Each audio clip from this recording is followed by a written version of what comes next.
Hello everyone and welcome to this new episode of Driven by Drivers. Today we'll be driving this BMW, so screw this intro. I just want to drive this.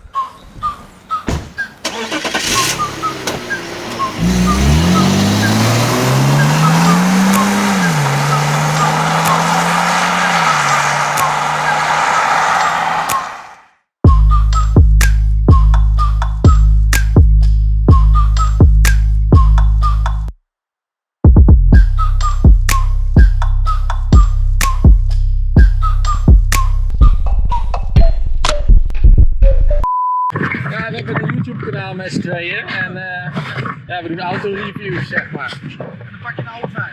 Ja, Maar wel een mooie. ja precies ja. Wat is dit dan? 3 liter, zo'n 6 in lijn. Automaatje. Dus nee, ja. Ja, dank u wel. Well, that's a nice start. I was quite happy they spoke to Wouter, because I forgot to bring my license and the owner didn't give me the registration for his car. So today I'm in this 2002 BMW E39 530i. This is the executive model in Shadowline with some minor modifications. It has some work done to the suspension and the center silencer has been removed. There are also some small details on the exterior, but nothing major. I do like it this way, just OEM plus. Nothing too screamy, just subtle details. But this is very personal. Maybe you're into something else. And even other things come in different shapes and sizes. I guess it's whatever you like, but I like cars this way.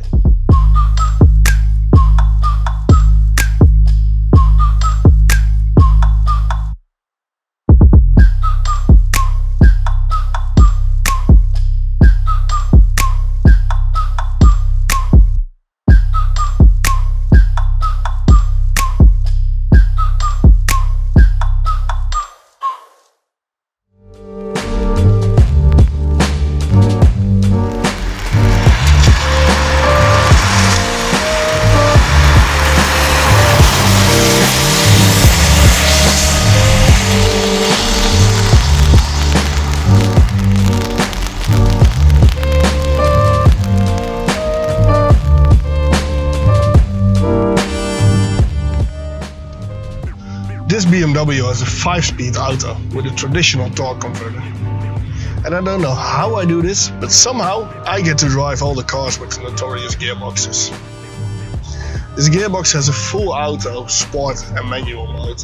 And even though I'm not sure what BMW interpretation of sport is, this gearbox is so slow on the shifts. People developing in sport mode probably had bingo as their favorite sport. And even in the manual mode, it just won't let me do what I tell it to. It's such a bummer for this bimmer. I'm going to shift now, and I bet I can get my hand back on the steering wheel before it shifts. Easy. The engine, on the other hand, is amazing. This inline 6 feels so alive when you push it. And even in the lower RPMs it's still doing pretty fine. This engine delivers 228 brake horsepower and 300 Nm of torque and a very sweet soundtrack, especially when the Vanos kicks in. The sound of this engine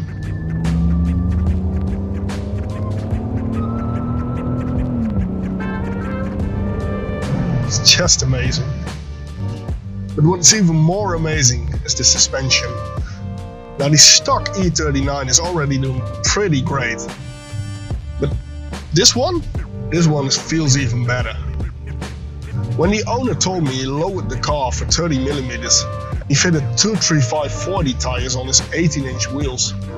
I feared it would be as bumpy as a teenager's face, but it's actually still pretty comfortable and just feels a bit more sporty than the stock suspension. Combined with the slightly heavier steering most BMWs have and a 50-50 weight ratio, this car feels so precise in the corners.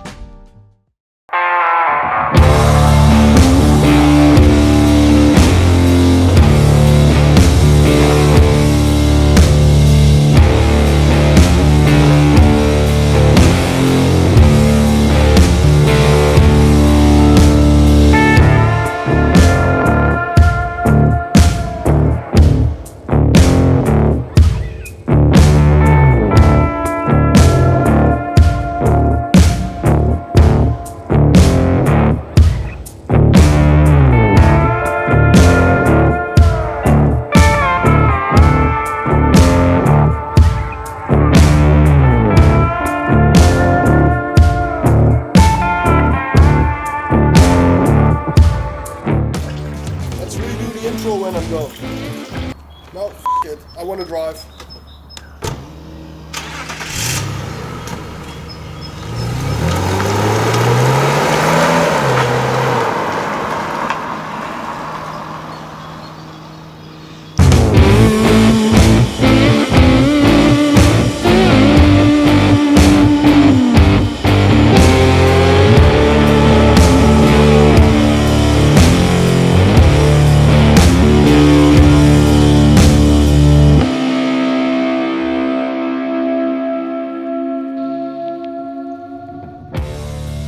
On the inside, this executive model is pretty well equipped as well. We have the DSP audio option with the aftermarket Android head unit, half-leather seats, 2-zone climate control, automatic lights and wipers. We have park distance control. We also have this electric sunblind. I mean, how cool is that?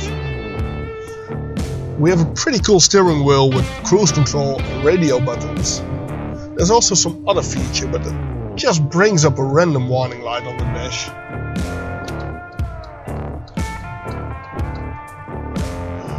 Let's not use that anymore before we break down, right? Anyway, all pretty nice for a car this age. But sometimes it's just in the details. BMW has these little ambience lights that stay on while driving at night.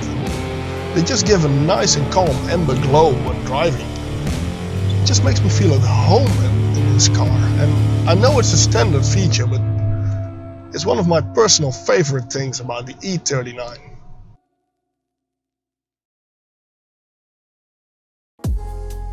Now, the exterior of this car is always up for discussion. Some say it's for serial killers or drug dealers, and others just don't like the aggressive style of the BMW. But I absolutely love it. On the pre-facelifted non-M models, the bumpers made it look a bit dull, but with this facelift model they did a much better job. The sharp lines of this car make it a museum-worthy BMW, and BMW introduced the well-known angel eyes on this facelifted model. And I know the tuning business gave it a bit of a bad image, but on this car it just fits for me. It makes the front look even more aggressive.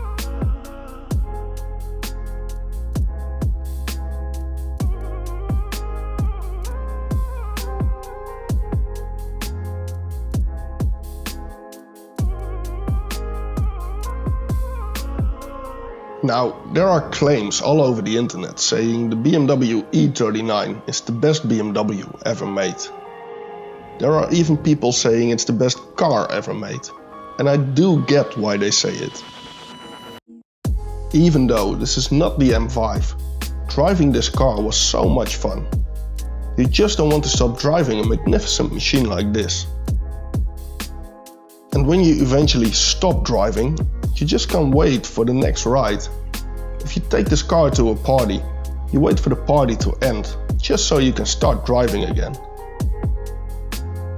I could only drive this car for a limited amount of time, but I admit doing a quick search on the market for one after we were done. I even tried to make the owner a big number for an offer. Hi, Goeiedag. ik wil graag een bod doen op je auto.